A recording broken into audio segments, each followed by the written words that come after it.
A Man Called Uwe by Frederick Backman may not be the latest book in the market, and many of you may even have read it a long time ago. A relatively old book about a grumpy, angry old man next door who's convinced that he's surrounded by idiots. It's a unique book, and it is one I can't not talk about.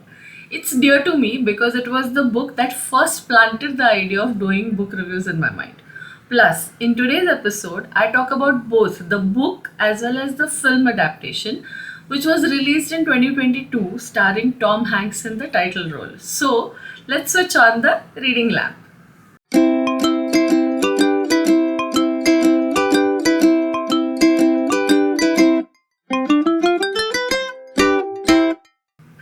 Hello, I'm Asavari, and on this channel, The Reading Lamp, I review books and talk about reading in general. Now, let's have a look at the details of today's book. Facts and figures. A Man Called Uwe is the debut novel of Swedish blogger, columnist, and author Fredrik Backman. He has written more novels since then, but A Man Called Uwe remains his most famous novel to date. The genre is contemporary fiction and humor. Let's not forget the humor. The publisher is Scepter Books UK. It was originally published in the Swedish language in 2012 and later got translated into English by Henning Koch. The book is about 320 pages long. There have been two film adaptations of the novel. The first in Swedish with Rolf Lassgård as Uwe, and later in English with Tom Hanks playing the role of the Americanized Otto. That's the one I'm going to talk about. Time for a short summary, but as always, no spoilers, no worry, just The cover story. the author is from Sweden. Obviously, the story is set in Sweden. Uwe is a 59-year-old man whose wife is the only woman he has ever loved. He's disciplined, a stickler for rules, and a creature of habit. Every morning he wakes up at exactly quarter to 6 without the need for an alarm clock and follows the exact same routine. He checks the status of things like support poles and gates by giving them a firm kick. He drives a Saab, a Swedish car, and looks down upon anyone who drives a foreign make car. He's a grumpy old man who would rather use three words if five were needed. Has very little patience for most people and a very short fuse. Into his neighborhood comes a tiny, heavily pregnant woman who's apparently a foreigner and is a chatterbox. Her tall, lanky husband drives a tiny Japanese car. The day they move into Uwe's neighborhood, the husband reverses a trailer onto Uwe's flower beds in his first attempt and then flattens Uwe's mailbox in the second attempt. Grudgingly, Uwe gets into the car and parks the trailer himself. What follows is a heartwarming story of unexpected friendships and a sense of community that keeps you smiling as you read. Let's jump into my thoughts about the book without spoiling any of the surprises. And the film. Speaking my mind. I must begin with the story of how the book landed into my hands. Way back in 2019, I stopped by a roadside bookseller on a whim. I was looking at the piles of books absent-mindedly. The bookseller came up to me and asked, क्या चाहिए madam? I said, पता नहीं भैया, कुछ अच्छा दो पढ़ने को. So he pulled back a little, stared hard at me. I stared back at him. He looked like he was trying to take a snapshot of my brain. Abruptly, he turned around and after digging into the piles, came up triumphantly with a book. Take this, he said. You'll like it. I was like, what is it about? He said, don't think, just take it. You're going to love it. If you don't, come back and get all your money. I was zapped by his confidence. It was an old book even then. The latest bestsellers were lying around. He didn't know me and I have no clue what he saw in my face, but he chose to give me Uwe. And he was right. The book begins with a hilarious chapter titled A Man Called Uwe buys a computer that is not a computer. Bachman creates a picture of a crotchety old man who's likely to remind you of your own grandfather or a distant uncle or an elderly neighbor. As the book progresses, Bachman peels back layers upon layers of Uwe's personality as well as his life story. You find that under the prickly exterior hides a sensitive, compassionate heart. A subtle thread of humor weaves its way throughout the writing. Minute observations of everyday stuff are written in such a dry manner that you burst out laughing. The story is full of tiny twists and turns that will keep you engrossed. The Hollywood film based on the book starring Tom Hanks is called A Man Called Otto. I'll tell you three main things about the film as compared to the book. 1. The film is a reimagining of the book, it is not an exact reproduction. 2. The story in the book is Swedish in terms of setting, characters, and culture. The film is completely Americanized. 3.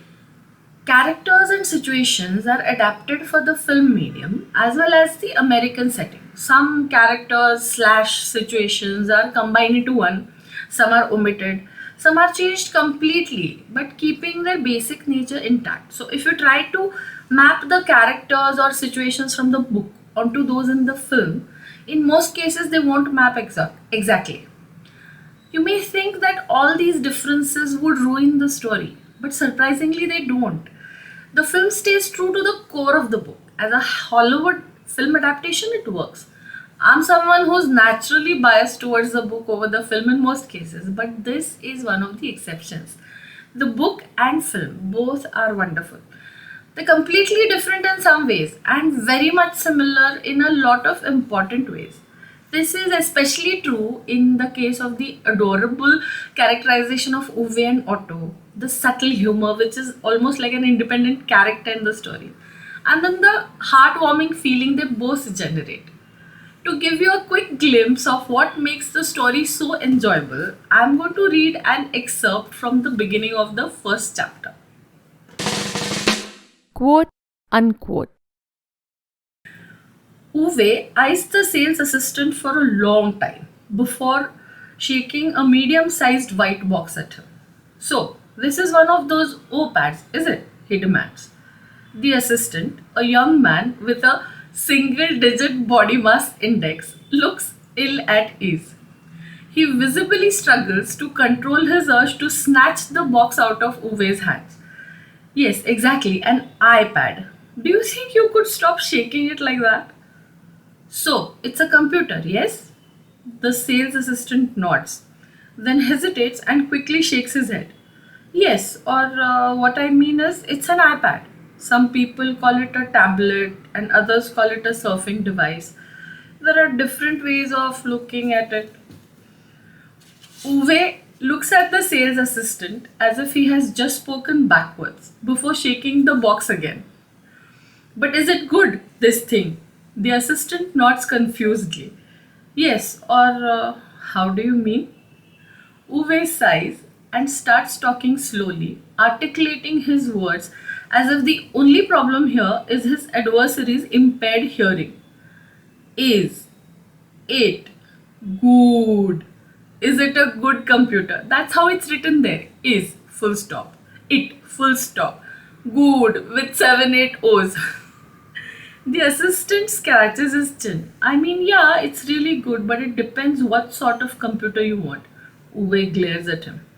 I want a computer, a normal bloody computer. This is one of those very audiovisual books where your mind automatically plays the story like a reel as you read the words. That's it with the excerpt. Now let's have a look at our official Linescape rating.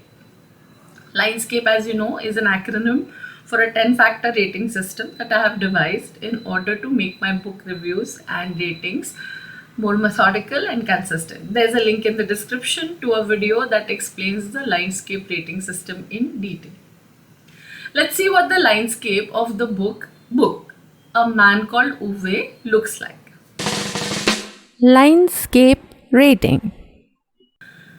L for language.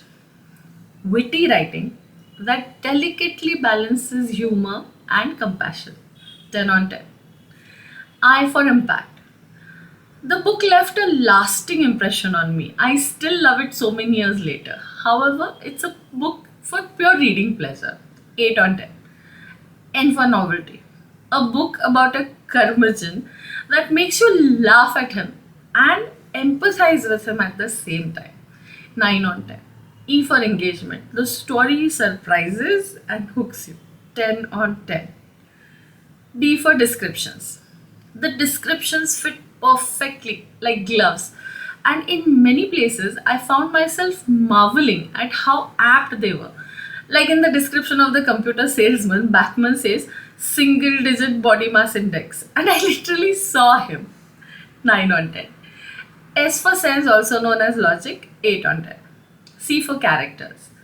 The characters may be a little exaggerated, but they're slightly dramatic and fun versions of real people you see around yourself all the time. 9 on 10. A for aesthetics. The font in the paperback should have been a little more legible. The cover with the cat peeing on Uwe's legs is really cute. You'll get the reference when you read the story. 8 on 10. P for plot. The story takes turns that you never quite expect. 9 on 10. E for enjoyment. This book is the complete package. Contemplative yet fun at the same time. 10 on 10. That gives us a total score of 90 on 100, which translates exactly into 4.5 stars. Highly recommended. Now it's time to put my thoughts. In a nutshell. A Man Called Uwe by Frederick Backman is a heartwarming, entertaining, witty book that rates a solid 4.5 stars in my Lionscape rating system. I don't rate films, but A Man Called Otto, the film, is just as good as the book. There are differences between the book and the film, yet they are similar in all the ways that matter. Obviously, Uwe or Otto are the center around whom both stories revolve. He's a grump, but an endearing grump. For some reason, Tom Hanks as Otto didn't click with me instantly, but he grows on you. No doubt he's done a brilliant job. I would recommend you do both read the book and watch the movie. Different mediums, and both are equally brilliant. I saw the movie on Netflix, but it's no longer available there in India. As of now, in India, you can rent it for less than 100 rupees on Amazon Prime, YouTube, and ZEE5. If I were forced to choose just one, I'd go with the book. Let me know in the comments what you think about today's episode. Have you read the book and or watched the movie? What's your take? Also, let me know if you would like to see more episodes about film adaptations and books in the future. If you want to buy the book online, there's a link to it on Amazon in the description below. I upload a fresh episode every week. So if you like what you see here, do hit the subscribe button. Also hit the bell icon so you never miss an episode. And please share with your friends and family. The more the merrier. This is Asavari signing off for now. And until the next time, have fun under the reading lamp. Switch on, read on.